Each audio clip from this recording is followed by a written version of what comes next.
আসসালামু আলাইকুম, গ্রামীণ ফোন থেকে নাবিল বলছি। আপনি কিভাবে সহযোগিতা করতে পারি? আপনি সহযোগিতা করতে পারবেন মানে আমি মোহাম্মদ মাসুদ রানা, রানা রূপে বাদশাহ, রাজ মিস্ত্রি। আমি নরসিংদী থাকি। আমার টাকা তোলার সাথে সাথে আপনি কাটালেন, আর আপনাকে আমি বাকি পাওনা তুলে দিয়ে তারপরে আমি ব্যালেন্স করে কথা বলি, আমার মায়ের সঙ্গে কথা বলি। কেন টাকা পাই না আমি? এর কারণ কি? কেন দেওয়া হবে না আমাকে? আমি কি চোর না ডাকাত? আপনার সমস্যা, সমস্যাই তো আপনার সমস্যা। ইনি problem, don't disturb, okay understand. আপনি যখন লোন লাগবে তখন লোন দিবেন এই নাম্বারে। আমার মার সঙ্গে কথা বলতে হয়, আমি লোন ক্লিয়ার করি। তো আমাকে লোন দেবেন না কেন বলেন? আপনি বলেন।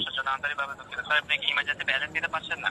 লাস্ট ইমার্জেন্সি মানে আমার মা আগে না আপনার অফিস আগে? মিয়া অফিস উড়াই দেবো কিন্তু মাথা গরম করলে। আমি দেশের নাগরিক না?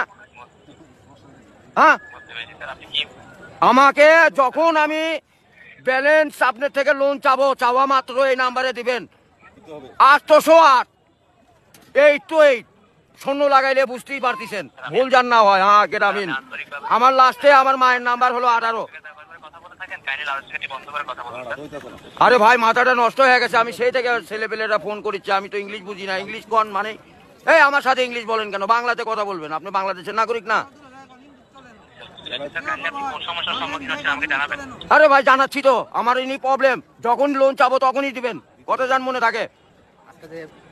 ইমার্জেন্সি ব্যালেন্স যখন চাচ্ছেন তখনই নিতে চাচ্ছেন স্যার। আরে এই যে এতক্ষণ যে কথা যে বলাচ্ছেন, এগুলি কি আপনি টাকা লিখছেন না? লিখছেন কি না সেটা বলেন। স্যার, আমি বুঝতে পারছি কথা স্যার। আমরা রোদের মধ্যে পরিশ্রম করে টাকা কামাই করি, আর এই সোলপল দয়া করে এই মোবাইলে টাকা পড়ছে আপনার সঙ্গে কথা বলার জন্য। ইংলিশ বলবেন না আমার সাথে। মোহাম্মদ মাসুদ রানা ওরূপে বাদশাহ, নাম মনে রাখেন। বুঝতে পেরেছি, ভোটার আইডেন্টি কার্ডে যায় বলেন আমি কে, মনে থাকবে তো ভাই? বুঝতে পেরেছি। আর লাস্টে দেখেন 18 নাম্বার, আমার মায়ের নাম্বার ওটা। আমার মায়ের সঙ্গে কথা বলতে হয়। এটা কি? আমি আসি নরসিংদী, কোথায়? রাজশাহী বিভাগ। বুঝতে পারলেন? হ্যাঁ, আমি রাজশাহীতে আমার বাড়ি ঘর। আমার কাছে কাগজপাতি সম্পূর্ণ আছে। আমি কি দেশের নাগরিক না নাকি? আমি কে বাকারা এখানে পড়ে আছি? আমার কাছে কাগজপাতি নাই, পরিচয়পত্র নাই। এই লিস্টে জানে এরকম না হয়, এটা প্রবলেম দেখা দেয়। বুঝছেন বড় ভাই? আপনি কি ইমার্জেন্সি ব্যালেন্স দেওয়া হয় বলছেন স্যার? ও ভাই, আমি তো ইমার্জেন্সি ব্যালেন্স পাই, কাটাই তো দেই, কিন্তু আমাকে দিবেন কোন থেকে মনে জান থাকে ভাই, এইটুকুই বললাম। বুঝতে পেরেছি স্যার। আপনার ব্যালেন্স যখন স্যার 30 টাকার নিচে তখন স্যার আপনাকে ইমার্জেন্সি ব্যালেন্স দেওয়া হলো স্যার। হ্যাঁ, মানে চাওয়া মাত্র দিবেন, তারপরে যদি বাকি না দেয় সড়ক তখন তো বলবেন। আমি তো এতদিন দিয়ে আসছি, আর এখন দিব না মানে? এখন তো দিবই আমি। বুঝতে পেরেছি স্যার। জি যখন স্যার আপনার মেইন অ্যাকাউন্টের ব্যালেন্স, অর্থাৎ আপনার মেইন অ্যাকাউন্টের ব্যালেন্স যদি স্যার 30 টাকার নিচে হয়ে যাবে, জি। তখন স্যার আপনি ইমার্জেন্সি ব্যালেন্সের জন্য আবেদন করলে আপনাকে ইমার্জেন্সি ব্যালেন্স দেওয়া এ হবে। ভাই, টাকাই তো নাই, তার 30 টাকা কই পাবো?